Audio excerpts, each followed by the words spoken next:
मैंने सुना है शिरडी के साईं बाबा तो मस्जिद में पड़े रहते थे। किसी को पक्का पता नहीं कि वो हिंदू थे कि मुसलमान थे। किसी संत का किसको पता चल सकता है कि हिंदू के मुसलमान? सीमाएं नहीं, वही तो संत है। मस्जिद में आने के पहले एक मंदिर में ठहरना चाहा था उन्होंने, लेकिन मंदिर के पुजारी को पक्का नहीं हुआ कि आदमी कौन है, कैसा है, तो उसने हटा दिया। तो वो मस्जिद में ठहर गए। क्या मंदिर क्या मस्जिद, सब अपने। मस्जिद में किसी ने हटाया नहीं तो रुके रहे, वही घर बन गया। लेकिन एक ब्राह्मण साधु रोज उनके दर्शन करने आता था और दर्शन के बाद ही जाके भोजन करता था। कभी कभी ऐसा हो जाता कि भीड़ होती भक्तों की और दर्शन में देर लग जाती, लेकिन जब तक वो पैर न छू ले तब तक भोजन न करता। कभी कभी सांझ भी हो जाती, तब दर्शन मिल पाते, पैर छू पाता, लौटता, तब कहीं जाके भोजन कर पाता। साईं बाबा ने एक दिन उसे कहा कि प्यारे, तू इतना परेशान ना हो, मैं वहीं आके तुझे दर्शन दे दूंगा। वो तो बड़ा खुश हुआ। उसने कहा तो कल मैं वहीं प्रतीक्षा करूंगा। धन्य भाग मेरे कि आप मुझे वहां दर्शन दे देंगे। दूसरे दिन भोजन बना के जल्दी ही सुबह सुबह नहा धो के भोजन तैयार करके बैठ गया अपने द्वार पर साईं बाबा के दर्शन करने के लिए। कोई आया नहीं। आया एक कुत्ता, और कुत्ता भीतर घुसने की कोशिश करने लगा और वो डंडा लेके उसको भगाने की कोशिश करने लगा कि कहीं ये सब अपवित्र ना कर दे, कहीं भोजन में मुंह ना लगा दे।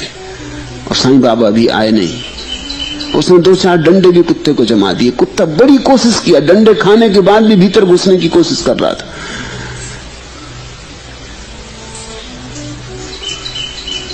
जब साईं बाबा नहीं आए, सांझ होने लगी, तो भागा हुआ ब्राह्मण आया और उसने कहा कि आप आए नहीं, वचन दिया पूरा नहीं किया। उन्होंने कहा मैं गया था और ये मेरी पीठ देख, 4 डंडे तूने लगा दिए, मैं फिर भी घुसने की कोशिश करता था मगर तू घुसने नहीं देता था।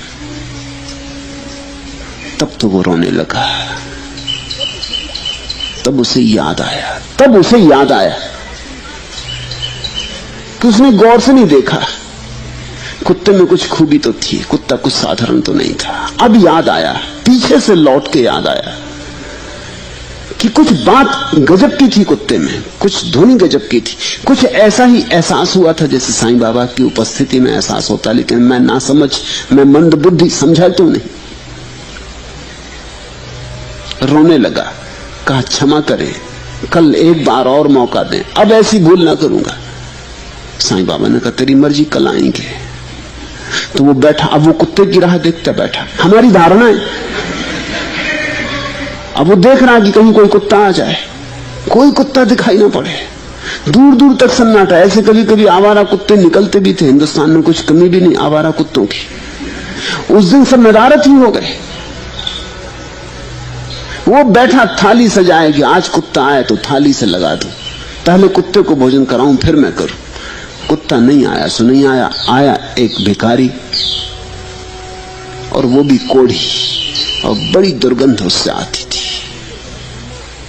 और वो चिल्लाया दूर से कि भाई धन्ना बाहर रहे, आगे जा। अभी हम दूसरे की प्रतीक्षा कर रहे, तू यहां खड़े ही मत हो। मगर फिर भी उसने घुसने की कोशिश की। तब तो वो नाराज हो गया ब्राह्मण। उसने कहा हम कहते हैं आगे जा, अंदर मत घुस, सिर फोड़ देंगे। अभी हम किसी और की प्रतीक्षा कर रहे हैं, अब सगुन मत कर। सांझ हो गई, साईं बाबा का पता नहीं। वो फिर पहुंचा। साईं बाबा ने कहा भाई तू न पहचानेगा, हम आए थे, तूने घुसने न दिया। उन्होंने कहा महाराज आप गलत कह रहे हैं। मैं बिल्कुल टकटकी लगा के देखता रहा। एक भिखारी जरूर आ गया था बीच में, उसको मैंने हटाया कि कहीं इसके बातचीत में और मैं चूक न जाऊं कि आप आए कुत्ते के रूप में और निकल जाएं और फिर चूक हो जाए। साईं बाबा ने कहा मैं उसी भिखारी के रूप में आया था। हम वही देखते हैं जो हमारी धारणा है, हम उतना ही देखते हैं जो हमारी धारणा है। अगर तुमने मान लिया कि ईश्वर नहीं है तो ईश्वर नहीं है, फिर ईश्वर लाख उपाय करे, नाचे तुम्हारे सामने आके, तुम कहोगे नहीं,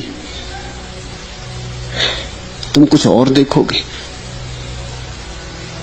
तुम व्याख्या कर लोगे कुछ, तुम समझोगे कोई आदमी पागल हो गया, या तुम समझोगे कि मैं कोई सपना तो नहीं देख रहा हूं, कि मैंने कुछ भांग इत्यादि तो नहीं खा ली।